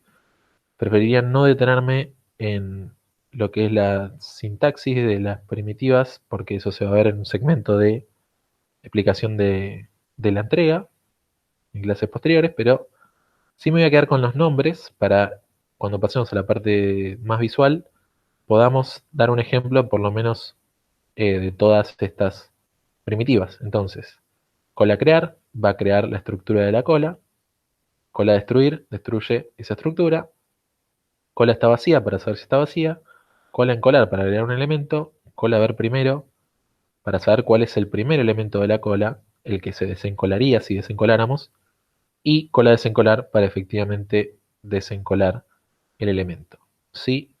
A lo que sí me voy a darle importancia en este caso es que fíjense que cola desencolar devuelve un void asterisco, es decir, en todos los casos devuelve el dato, ¿sí? Esa persona que está al principio de la cola no quiere dejar de existir por salirse de la cola, si quiere desencolarse de la cola, pero seguir existiendo. Entonces, ese dato se lo vamos a devolver a Bárbara para que pueda seguir utilizando ese dato. Bien, eso sería esta parte de las diapositivas. ¿Tenemos dudas? Por favor, pregunten. Es como hablarle a... No, nadie ¿Cómo es? A pregunta mi nada. pantalla. Me hacen sufrir. Bueno, vamos a interrumpir esta parte y vamos a presentar otra pestaña que va a ser esta. No será muy fachero, pero es blanco. ¿Sí? Googleás tipo escribir online y es la primera página que sale. Muy sofisticado. Entonces, ¿sí? Vamos a escribir algunas cosas. Dijimos, es muy necesario tener el primero y el último de la cola, ¿sí? Entonces, cuando creamos una cola, ¿a dónde están apuntando primero y último? ¿Sí? ¿Cuántos elementos hay en la cola una vez que apenas fue creada? ¿Sí? Extraño dar clases en en un aula, ¿sí? Entonces, porque ahí es cuando ustedes me dicen, ningún elemento tiene una cola recién creada, ¿sí? Primero y último apuntan a null. Bueno, eh, como se dice, digamos, en espíritu, me lo han dicho, ¿sí? Me lo han transmitido, que apuntan a null, ¿sí? Primero y último. Lo sentí, me trascendió. Hermoso. ¿Tenemos dudas? Sí, señor, ahí las leo. A ver, una pregunta de Luciano es, ¿para qué serviría guardar el elemento que sale de la cola? Bien. Te voy a modificar el verbo, Luciano. No es un tema de guardar elementos salido de la cola, sino que, vamos de nuevo al ejemplo del supermercado. Imagínate que vos tenés un sistema eh, informático que maneja clientes en un supermercado, ¿sí? Entonces, el dato que estás guardando es la persona, ¿sí? La persona que tiene su nombre, su documento, etcétera, ¿sí? Cuando esa persona deja de estar en la cola, esa persona sigue siendo un cliente, ¿sí? Seguís necesitando su nombre para, por ejemplo, imprimir su nombre en el ticket, ¿sí? Seguís necesitando su documento para compararlo con el documento que escribe cuando, lo que sea, firma porque está pagando con la tarjeta, ¿sí? Esos datos, por más que dejen de estar en la cola, a Bárbara le siguen siendo de utilidad, porque dentro de lo que es la operación de Bárbara, todo su sistema informático de Bárbara, esos datos siguen siendo relevantes, por más que hayan dejado de estar en la cola, ¿sí? Nosotros como Alan simplemente estamos programando una cola para que con ella podamos hacer lo que Bárbara quiera, ¿sí? Que nosotros no necesitemos ese dato no implica que Bárbara sí lo necesite. ¿Está bien? ¿Algo más? Y una pregunta más. Franco pregunta, ¿qué es eso? Entiendo que no está entendiendo bien la declaración de void destruir guión bajo dato y que recibe un void pointer. Bien, Franco, me atrapaste quizás en algo que no quería que vieras, así que, porque eso se va a ver muy en detalle cuando se explique el TDA de cola, ¿sí? Bien, 8:27. Genial. Entonces, ¿qué vamos a hacer cuando se encole un elemento en esta cola, ¿sí? Se va a crear un cajoncito, ¿sí? ¿A dónde van a apuntar el primero y el último, ¿sí? El primero, efectivamente, va a ser ese cajoncito. Y el último sucede, genial, alta herramienta, che. Para, pa, pam, pam, pam, pam, pam. Para, pa, pam. Vamos a poner el último ahí. Y el último también va a apuntar ese vagoncito, ¿sí? Y el próximo de este, ¿sí? Va a apuntar a null. ¿Sí? Supongamos que esto es null. Bien, ¿qué pasa si encolamos otro elemento? ¿Sí? Se va a agregar otro elemento en la cola, ¿sí? El próximo de ese elemento va a apuntar a null, pero ¿qué está fallando en nuestra cola en este momento? Y es que nuestro último está faltando apuntar al verdadero último elemento. Entonces, cuando se hace una operación de encolar, el último tiene que cambiar para apuntar al nuevo último elemento, ¿sí? Si se vuelve a encolar, lo mismo. Aquí, esto apunta a null y el último tiene que apuntar al nuevo elemento.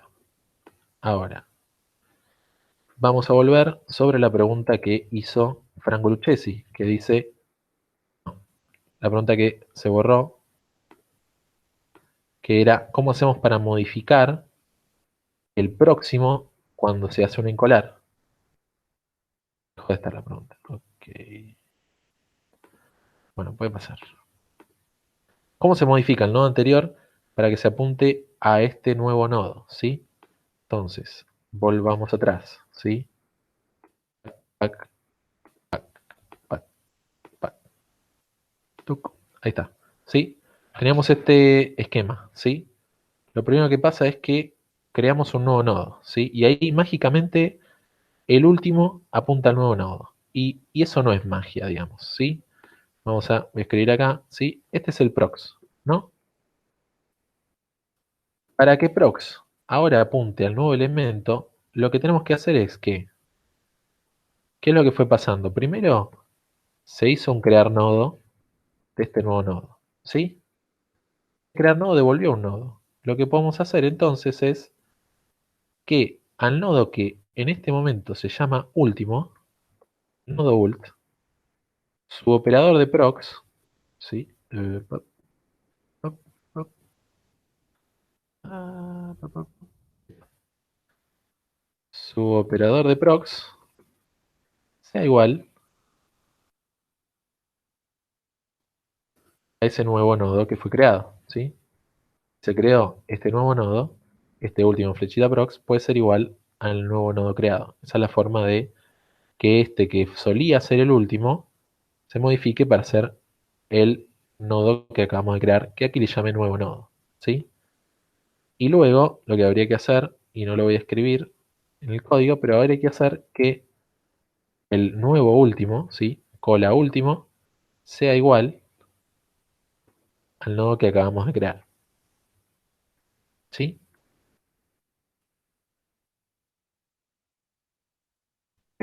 Siendo 8:31, lo que voy a hacer es dar unos ejemplos de desencolar, y creo que el resto de las cosas van a tener que quedar para la próxima clase, ¿sí? Entonces, ¿cómo haríamos desencolar? ¿Sí? ¿Cuál es el elemento que hay que desencolar en este momento? Sería este, ¿sí? Ese elemento hay que desencolar. Entonces, ¿cómo hacemos? ¿Sí? Al elemento lo podemos borrar, ¿sí? O sea, esto va a tener un dato, ¿sí? Y va a tener un prox. ¿Qué queremos hacer con el dato? ¿Sí? Lo que con el dato queremos devolvérselo al usuario, ¿sí? Oh, no, tío. Bueno, con el dato se lo queremos devolver al usuario, ¿sí? Entonces eso por un lado, el dato se lo queremos devolver al usuario, ¿sí? La cajita esta la vamos a querer liberar, ¿sí? Esta memoria, esta cajita, la vamos a querer liberar. Entonces, bueno, vamos a querer liberar esa memoria, pero primero vamos a necesitar un nuevo primero, ¿sí? Un nuevo nodo primero. Ese nodo primero vamos a querer que apunte, ya pasaron muchas cosas acá. Vamos a querer que apunte a esta vez, ¿sí? El primero. ¿Ok? ¿Cómo hacemos eso? Bueno, ¿tenemos el dato de este elemento? Sí, tenemos el dato de este elemento porque es el próximo de nuestro primer elemento. Entonces, modificamos el primero para que sea el que solía ser el segundo elemento y ahora sin culpa podemos borrar este viejo primero, ¿sí? Y esa sería una operación muy similar para la que lo podríamos hacer con el objetivo de eliminar el segundo elemento, ¿sí? Este segundo elemento podríamos eliminarlo de una manera muy similar, haciendo que el primero apunte ahora al que era el siguiente del segundo elemento, que sucede que es el tercer elemento. Ahora, cuando tenemos un solo elemento, ¿qué sucede? ¿Sí? Cuando tenemos un solo elemento, lo mismo. Eh, ese elemento, vamos a poner negro, ese elemento, ¿sí? Apunta a null, su próximo, ¿sí? Tenemos el elemento, el dato, el próximo de este elemento apunta a null, ¿sí? Entonces, el primero, cuando este elemento deje de existir, también va a tener que apuntar a null, ¿sí? Entonces, directamente vamos a hacer que apunte a null. Ahí está. Vamos a escribir null por acá. ¿Qué pasa con el último? ¿Sí? El último solía apuntar a ese elemento, ¿sí? Y no está bien que el último apunte a un elemento que ya no existe. Entonces, es muy importante que nos fijemos que si se borra ese último elemento de la cola, el último ahora pase a apuntar también a null. ¿Sí? Y en ese sentido, me gustaría introducir algo muy rápidamente que es el concepto de invariante. ¿Sí? Concepto invariante nos indicaría que eh, algo que conceptualmente sucede de una manera tiene su correspondencia eh, con elementos que en la práctica se están dando de una manera particular. Por ejemplo, yo sé que si mi cola está vacía, tanto prim como ult valen null. ¿Sí? A eso yo le llamo un invariante. ¿Sí? Si primero y último valen null, la cola está vacía. ¿Sí? Es un sí solo sí. Si la cola está vacía, prim y último valen null. Si prim y último valen null, la cola está vacía. ¿Sí? Eso no puede cambiar. En cambio, si la cola no está vacía, prim va a apuntar al primero, último va a apuntar al último. ¿Sí? Y eso también es invariante. Es muy importante que mantengamos que siempre prim y ult estén apuntando a los elementos correctos. ¿Sí? Por eso hice este ejemplito con encolar y desencolar. Pero siempre prim y ult tienen que estar apuntando a los elementos correctos. ¿Sí? ¿Y cuándo va a venir la policía de la invarianza a perseguirnos? ¿Sí? La policía de la invariancia aplica antes de que una primitiva empiece y después de que una primitiva termina. ¿Sí? Antes de que una primitiva empiece, nosotros vamos a suponer que todos los invariantes están correctos. ¿Sí? Que la cola existe, que el primero apunta al primero, que el último apunta al último, si apuntan a null, que la cola está vacía. ¿Sí? Y eso es antes de que la primitiva empiece. Esa primitiva se va a desarrollar y cuando la primitiva termina, los invariantes tienen que seguir manteniéndose. El primero tiene que apuntar al primero, el último tiene que apuntar al último, ¿sí? Etcétera. Eh, Programar la cola no es tan difícil si uno eh, se asegura de que todos los invariantes se estén cumpliendo antes y después de las primitivas, ¿sí? Y mucho ojo, de nuevo, a los casos donde la cola está vacía y hay que crear elementos o donde la cola está a punto de vaciarse, se desencola y queda finalmente vacía. ¿Sí? Eso me parece que es lo más importante a decir de la clase. Eh, por favor, consulten. Eh, Hay un tema con esta clase. Acabamos de dar, de repente, un tema muy complicado, que es el de punteros a función, y estamos viendo ahora un tema que es relativamente más fácil. Y a mí eso, o sea, me sorprende sobremanera que en ambos casos hayan habido muy pocas consultas. Entonces, yo no sé si es que este tema es muy fácil y se cubrió muy bien con Martín y por eso no hay consultas. Y si el tema anterior fue tan complicado que no se les ocurrió que consultar, o que ambos temas se entendieron relativamente bien y no hay espacio para dudas. eh, sí. Pero bueno, les voy a dar ese ratito que tenemos de delay con respecto a cuando damos el tema y les llega a ustedes. Eh, sí, De punteros a función, ¿hay práctica en los trabajos prácticos? sí, es un tema que va a tener que ser aplicado, ¿sí? Tan pronto como en la cola cuando lo expliquemos para el té de la cola. Sí, eso tiene que ver con la pregunta que hizo Franco hace un rato. Prácticamente, no quiero tirar spoiler, pero prácticamente deberían, no me quiero meter en tema, pero deberían intuir dónde va punteros a función en cuál de las primitivas de cola es. Pero no es tema todavía. Una pregunta es respecto a las pruebas. No entiendo cómo funcionan. Es decir, yo las escribo y cómo funciona. Yo ejecuto este archivo. Sí, bueno, si quieren responder la duda, eh, digamos, cuando vos escribís el TDA, es como si vos fueras Alan, ¿sí? Estás escribiendo todas las primitivas del TDA implementando las primitivas. Cuando vos pasas a hacer las pruebas, te pasás al lado, punto de vista de Bárbara.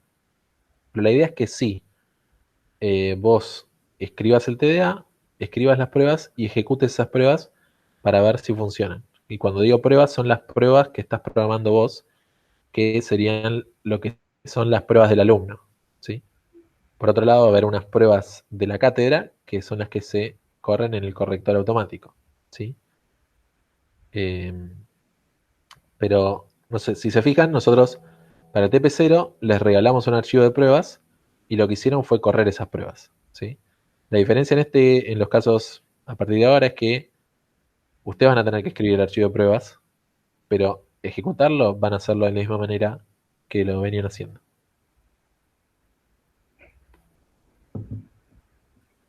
Lluvia de pruebas, lluvia de preguntas, digo. Terrible. Bien, Bueno, más tenemos guardado. una más. David ¿Cómo? dice, profe, dentro de la suite de Google podés usar un pizarrón que se llama Jamboard dentro de Meet. Muy buen dato, David. Gracias. ¿Cómo se modifica el nodo anterior? Ya lo vimos.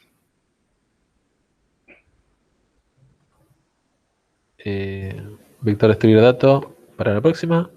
No me cierra cómo se usaría un TDA de punteros. ¿Guardarías los datos en otro lado y le pasarías los punteros al TDA? Eh, Básicamente sí. O sea, imagínate que, de nuevo, voy a decir clientes porque es un concepto abstracto, ¿sí? En un momento vas a hacer un malloc de un cliente, que es otra estructura de la cual dentro del TDA vos no tenés idea, ¿sí? Pero ese malloc de esa estructura eh, va a existir en el heap, ¿sí? En la memoria dinámica va a existir un lugar donde está esa estructura, ¿sí? Y vos lo único que tenés es el puntero a esa estructura. Entonces, el TDA cola, lo único que está haciendo es decir, bueno, este cliente está primero en la cola, este cliente está segundo en la cola, ¿sí? Pero los punteros son numeritos, digamos, es una posición de memoria que no es distinguible de posiciones de memoria que guardan clientes, posiciones de memoria que guardan pilas, posiciones de memoria que guardan nodos, ¿sí?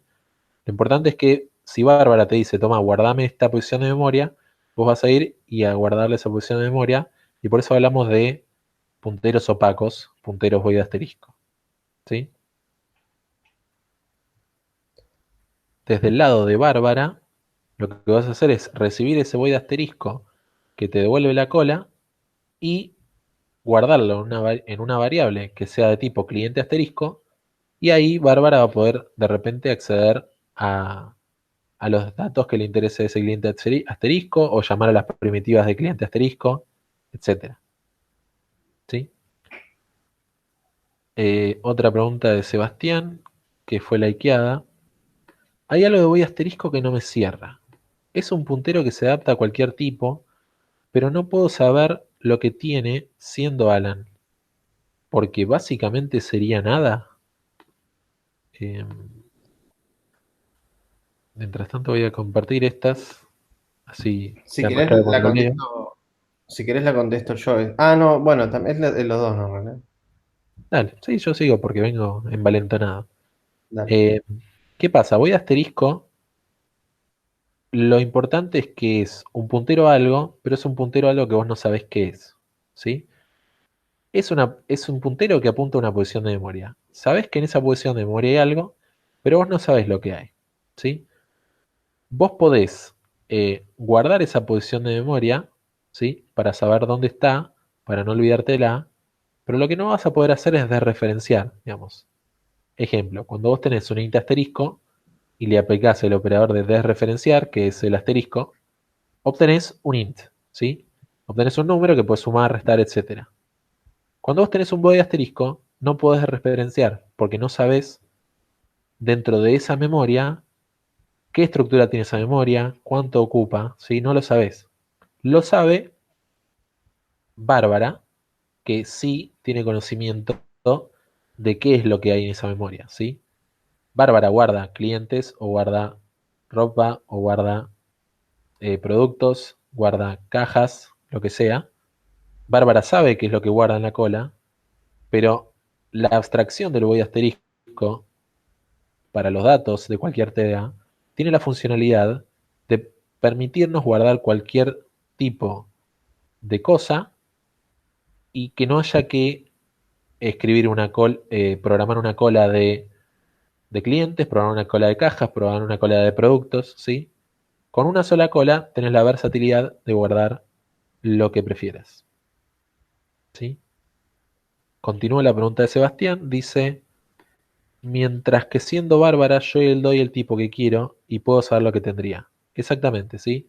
Vos cuando creás un cliente, sabés que es de tipo cliente, cuando lo guardás en la cola, le decís a Alan, che, mira, guardame esto, no importa lo que es, si vos decís, che, guardame esto, decís, che, guardame este voy de asterisco, y cuando lo sacás de la cola decís, ah, este era el cliente que yo tenía, ¿sí? Yo tengo una cola de clientes, sé que todo lo que saco de la cola es un cliente, entonces ahí es cuando Bárbara da lo que quiere y puede saber lo que obtiene, y de esa manera puede operar una vez que el dato está fuera de la cola. Preguntá de nuevo si tenés más dudas. Yo siguiendo con las preguntas de Sebastián, entonces Bárbara podría hacer múltiples colas de distintos tipos, ella asignándolos como quiera. Sí, puede tener una cola de clientes donde se encolan los clientes, puede tener otra cola de clientes donde están los clientes prioritarios, ¿sí? Para ser atendidos más rápido, como hacen algunos supermercados, y puede tener otra cola de eh, productos en el Cajas. almacén, cajas, para ir sacando del almacén y reponiendo el stock en las góndolas, ¿sí? Puede tener colas que quiera. Joaquín, pero ¿cómo me aseguro que funcionan las pruebas?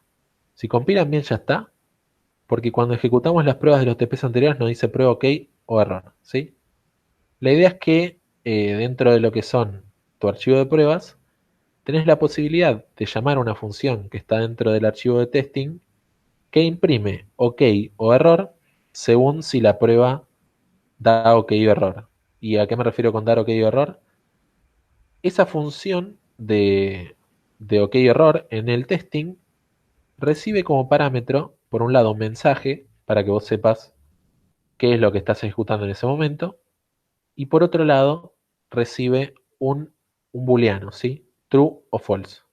Entonces, por ejemplo, yo puedo escribir una prueba que dice, bueno, primero voy y creo una cola, ¿no?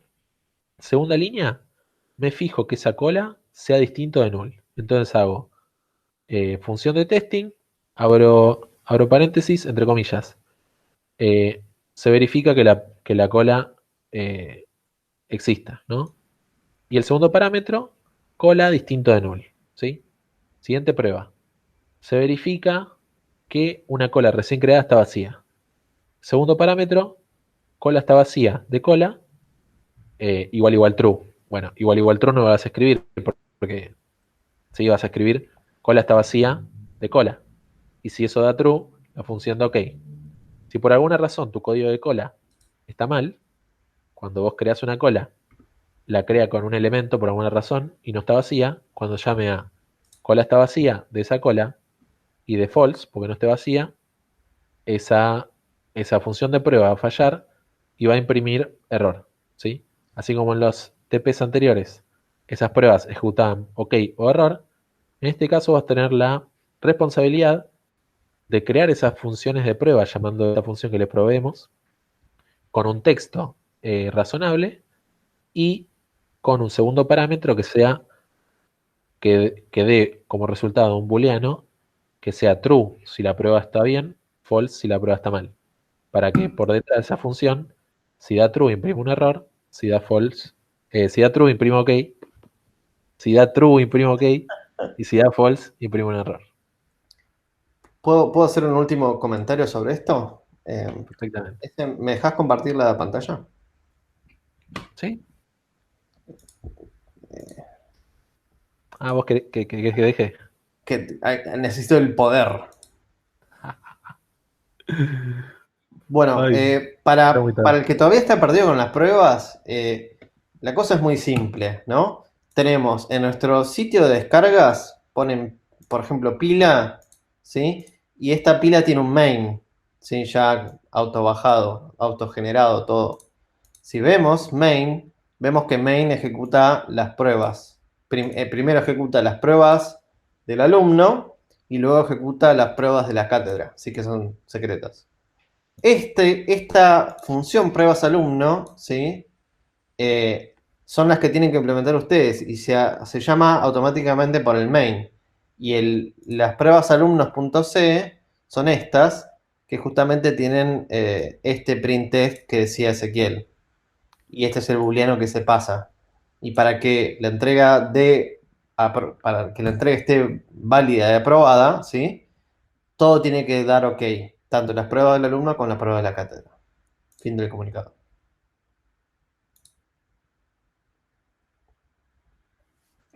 En principio, este sería de repente el espacio de consultas que en la clase se abriría cuando Sí, termina la clase, todos los alumnos se van y un sí, par se queda a hacer preguntas puntuales. sí. Eh, yo Si me quedé un quieren, minuto a ver si siguen llegando consultas. dale. Pues Yo de saben que última quiero decir que no se preocupen por esto porque en el video final lo recorto y si hay alguna más duda y si alguien tiene que hacer cosas, se puede ir ahora que después cuando lo suba va a estar estos tiempos muertos entrecortados y no se preocupen. hay dos preguntas que son cuántas pruebas son como mínimo y cuántas pruebas tenemos que hacer. Respóndela vos, Jorge. Vayan al enunciado, miren qué pruebas se piden para la pila, por ejemplo, y asuman más o menos, a regla así más o menos, que cada cosa que se pide es una prueba. No es válido decir, mientras más pruebas, mientras más funcioncitas hay, mejor son las pruebas. No, mientras cada cosa distinta que se pruebe es mejor, ¿sí? Por ahora vamos por pasos chiquititos. Por ahora traten de hacer una prueba por cada cosa que se pide en el enunciado y después, tranquilos, en las siguientes entregas vamos empezando a ponernos más exigentes. En ese sentido, el enunciado mismo de la pila tiene un instructivo de todas las pruebas que se tienen que hacer. O sea, es básicamente, las pruebas son traducir a código los casos de prueba que se piden en el enunciado. Eso mismo.